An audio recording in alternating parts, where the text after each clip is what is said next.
tell this dude is amazing, man. Put me and Casper on the cover. Hey, what's up? First of all, you know my name is Dax. A bag of Dax don't make no sense. What's that? What's that smell? The film starts with a short documentary about the myth of Uncle Drew, a basketball legend who used to dominate the Rucker Classic tournament. Basketball legends like Steve Nash, Joe Hammond, and Dikembe Mutombo share their memories of Uncle Drew's amazing skills on the court. He went to one end of the court, shot the lights out, went to the other end of the court, shot it back on again. Jerry West even says that Uncle Drew should have been the one chosen as the NBA's official logo instead of him. Thanks to his amazing skills, Uncle Drew and his childhood buddies quickly became stars during the first Rucker Classic tournament in 1968, but their success was short-lived and their world came tumbling down just as fast as it had risen. There's a rumor going around that Uncle Drew hooked up with a teammate's girlfriend right before the championship game. This scandal supposedly threw him off his game during the finals. After that devastating loss, Uncle Drew vanished without a trace and hasn't been spotted since. Fast forward to today, where we meet Dax Winslow, an ambitious basketball coach putting together his team with dreams of winning the Rucker Classic. His team's got a bunch of talented athletes, but it's all about their star player, Casper. Dax has complete faith in Casper's potential. Okay, they just Destiny's children. You are the star. You are my queen bee. And goes to great lengths to ensure his star player remains content and motivated. During one of their training sessions, Dax has a run-in with an unwelcome visitor. Mookie, his longtime rival from childhood, shows up at the basketball court. About to hit a three-pointer out of nowhere. A little white boy comes out. Bam! Mookie likes to poke fun at Dax's chances of winning the championship and mentions that he's won 7 out of 9 Rucker titles. Dax is feeling good about his current team, but Mookie's got some doubts. He says that top players like Casper are naturally drawn to winners like himself. This makes Dax anxious because he knows he can't stop his players from joining Mookie's better-performing team.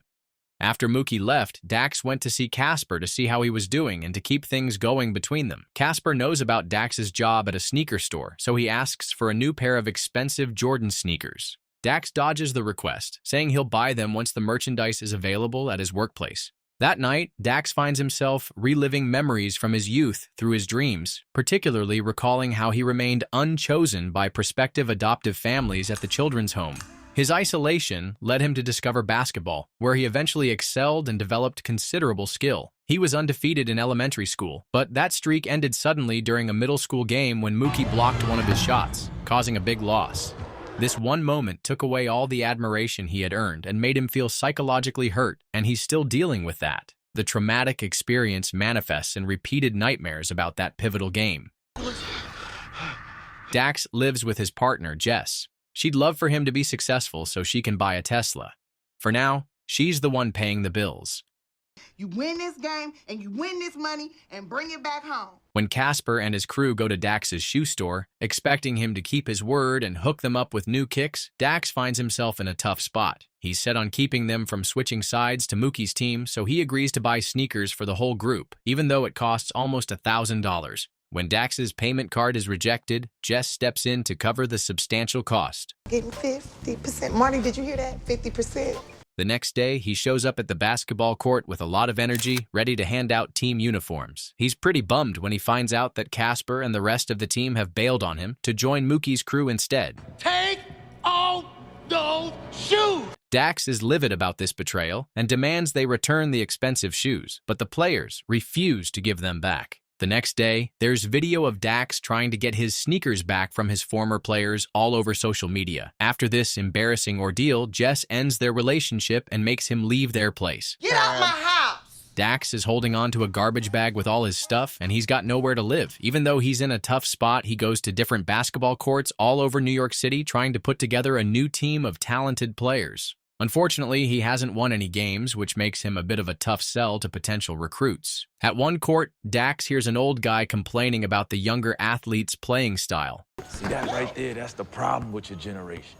The players see what he's saying and challenge him to prove himself on the court. At first, spectators thought this senior could never compete against the young, energetic players, but they were wrong. The older guy shows off his skills by nailing multiple shots while also giving some helpful tips to fix their technique. Dax is amazed by this guy's basketball skills. He eventually realizes that this guy is none other than the mythical Uncle Drew himself. As the man gets ready to leave, Dax makes his pitch for Uncle Drew to join his team. Uncle Drew wasn't so sure about the idea at first, but he ends up saying yes, as long as he gets to team up with his old buddies again. He's dead set on getting his legendary crew back together for another shot at the championship title. The two then hop into Uncle Drew's car and hit the road, heading for Washington, D.C. to track down his old buddies. While traveling, things get tense when Uncle Drew wants to play old-school jazz instead of today's hip-hop. The next morning, they find themselves at a religious institution. Hey, man, is this a church? Heck else is going. Where they learn that one of the former players, known as Preacher, has started working in ministry. They show up during a baptismal ceremony where the preacher handles an infant with basketball-like movements.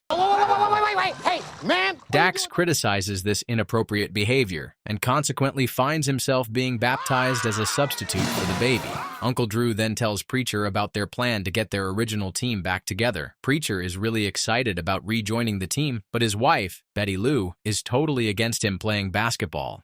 Just as Dax and Drew were about to stop trying to recruit people, Preacher secretly got into Drew's car without his wife knowing. They speed away, but Betty Lou catches up and chases them in her own van. She almost catches up to them, but then Uncle Drew speeds through a red light and gets away. A bit later, the group stops at a gas station to get some drinks. When Dax asks why they stopped playing basketball in 1968, they don't answer. Preacher brings up the unresolved conflict between Uncle Drew and their former teammate Big Fella, wondering if they've buried the hatchet. Drew shrugs off these concerns, saying that a basketball game can settle any ongoing problems between them. Their next stop is an entertainment center where they find another former teammate, Light, who's busy playing electronic basketball games. Light's vision isn't the best, and he keeps missing shots. Dax is starting to have his doubts about their chances of winning with these players who don't have the physical skills, but Uncle Drew is standing his ground. He's only willing to compete with his original crew. Light is all for joining the team, even though they can't really make out their face. To find their last member, Boots, the group goes to a local senior care place. There, they find out that Boots has catatonic schizophrenia and hasn't moved in years. Dax has a hard time understanding why Uncle Drew is so set on including Boots on the basketball team, even though he's not in the best shape. Boots' main caregiver is his granddaughter, Maya, who has to stick with them to make sure he's okay on their trip. Yeah, but you don't actually think they could win, do you? I mean, that's what makes it so sweet, is that you're doing it anyway. The last member of their team is also the guy who's got the biggest grudge against Uncle Drew, a guy known as Big Fella.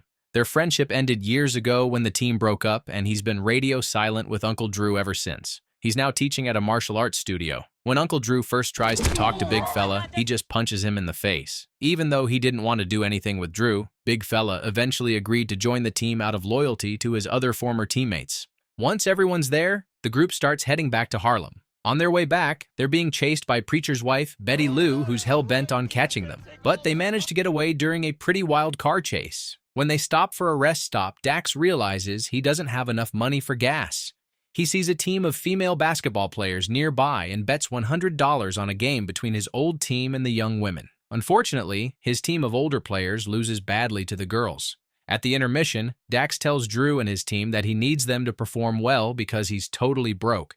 But even with this plea, the team keeps on losing. Still, Uncle Drew and his teammates are cool about it and put their own money together to cover Dax's gambling debt. When they get to Harlem, they go to the basketball court where they used to train when they were younger. Played on damn near every outdoor court in the country over the years. Drew has got some special gifts for each team member, thinking they'll help them do their best. Light gets a pair of corrective eyeglasses that give him clear vision again. Boots gets his beloved Converse sneakers back, and somehow they help him stand and walk again. Preacher is given a religious cross pendant for his neck. Finally, Drew gives Big Fella their original youth tournament trophy. But Big Fella's still mad at Drew for whatever reason, and he stomps on the trophy to show it.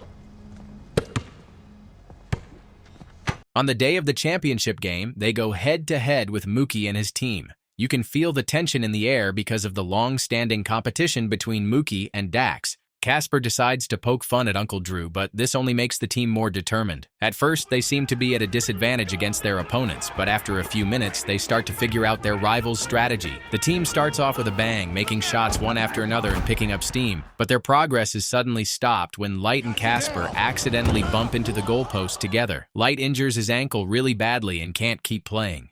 Dax panics and desperately tries to figure out their next step. At this critical moment, Uncle Drew suggests that Dax should substitute for the injured player. Dax is pretty nervous and scared about the possibility of losing again, especially since he hasn't competed since his big loss to Mookie back in middle school. He reluctantly agrees to enter the game since there are no other options available. Things get even more complicated when Mookie substitutes himself in place of Casper, which leads to a direct confrontation between the two longtime rivals. During this intense period, Maya and Jess get into a little argument on the sidelines. The match starts off with Mookie showing off his skills right off the bat by nailing his first shot in no time. With just 8 seconds left on the clock, Dax is in the perfect position to make the winning shot. But he gets all caught up in the memories of his last loss and asks to take a breather to collect himself. After his teammates gave him some words of support and encouragement, Dax returned to the court with his confidence back and a newfound determination. He nails the game-winning shot, finally getting the better of his longtime rival, Mookie. The spectators erupted into a jubilant celebration, showering him with praise and admiration. Even Mookie comes up to him afterwards and talks to him with a level of respect he'd never shown before. After their big win, Dax and Maya share a romantic kiss. After winning the championship, the team stops by Big Fella's at the medical facility where he's getting treatment.